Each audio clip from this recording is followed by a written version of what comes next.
ब्राह्मण जात इनको बहुत सताई थी। सताने के बाद ये लुटेरा बन गए, लूट मार करने लगे, यानी उल्टा काम करने लगे। क्योंकि 4 साधुओं के उपदेश द्वारा बताने पर, जैसे आप लोग सब जानते हैं, बताने के बाद प्रभु का नाम नहीं ले सकते, क्योंकि प्रभु उन साधुओं ने बताया मरा मरा बोलो। तो क्योंकि हरदम मार काट किए हो, तुम्हें मारे काट आएगा, मरा मरा बोलो। मरा मरा कहने से जब मरा मरा कहने लगे सीधा राम राम आने लगा। राम राम के नाम से वाल्मीकि ब्रह्म के समान भक्त ऐसा होना चाहिए, वाल्मीकि भाई ब्रह्म समान। और भक्त कैसे हुए देखिए।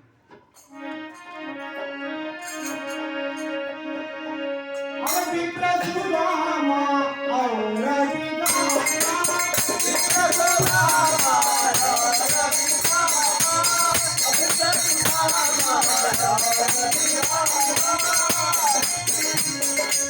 विप्र सुदामा, लोग बोलते हैं कि विप्र सुदामा दलित थे, लेकिन नहीं, ये महाराज मटुक के पुत्र थे। मटुक बहुत बड़े जमींदार थे, लेकिन उनके कहने से, क्योंकि जमींदारी में सुदामा को जाना चाहते थे, सुदामा बोले मैं केवल भगवान की भक्ति करूंगा। अंत में उनके पड़ोस में जो राजा रहता था वो भी सुदामा को बहुत समझाया, अंत में सताया, तो सुदामा बोले मैं नहीं आऊंगा, वहां हमें नहीं करना है कुछ खेती बाड़ी या राजकाज, हमें केवल प्रभु की भक्ति करना है। क्योंकि बाल रूप में संदीपनी गुरु के यहाँ कन्हैया के साथ सुदामा भेंट हुई थी, वहाँ गुरुकुल में दोनों पढ़े थे, मित्रता हो गई थी। वहाँ उनको मरम मालूम हो गया था कि कन्हैया मानव रूप में भगवान है, उनकी भक्ति जागरण हो गई। सुदामा केवल प्रभु श्री कृष्ण का भजन करते और 5 घरों में जाकर के भिक्षा मांगते।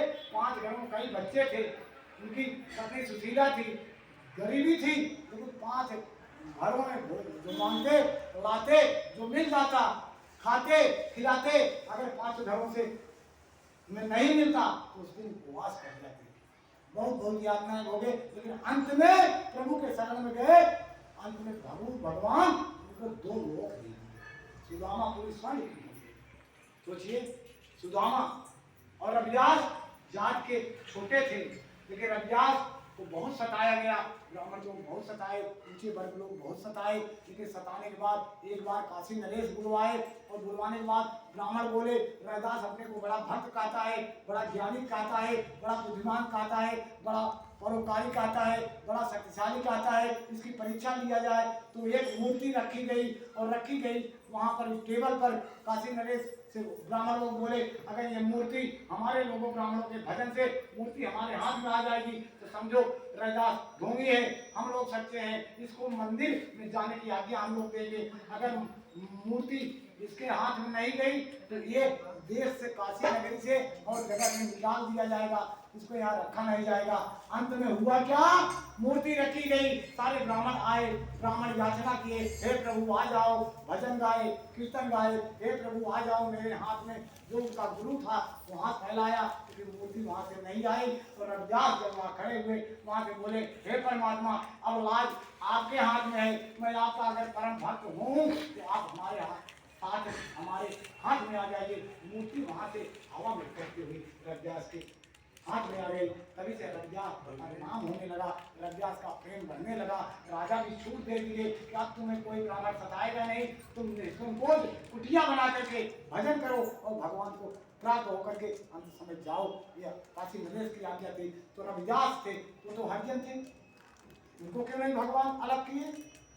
इसलिए बता ना, हर क्या भजे सो हर क्या होई, जाति पाति पूछनिया होई। इसलिए अगले में देखिए और भक्तों पे क्या हुआ।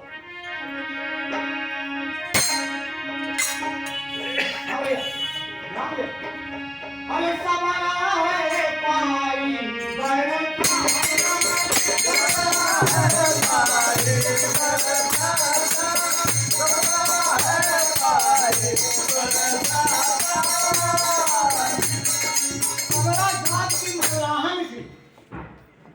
शादी में जब उसके कच्छ मच्छ कटने लगा, बढ़ने लगा, तो छोड़ करके शादी भाग करके आई और जाके पंपापुर में वहां महामुनि मतंग रहते थे, उनके आश्रम में आई।